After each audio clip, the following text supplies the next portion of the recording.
Facility kama hii wananchi wanahitaji watumie, kwa sababu mostly with the traditional setup they are tempted to go for herbal medicines, and sometimes it is very detrimental to their lives.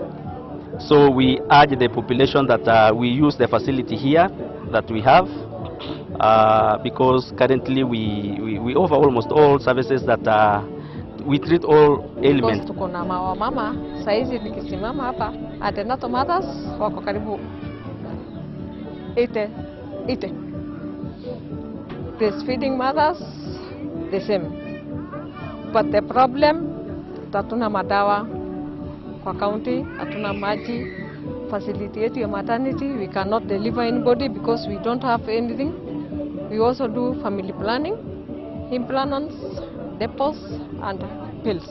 Niza mama wetu wakuje hospitali wajifungue, maana wakijifungua nyumbani kuna zile madhara wa kuvuja damu, watoto pia wanapotezanga most of the time home deliveries, but wakijifungua hospitali hizo mashida zinapungua.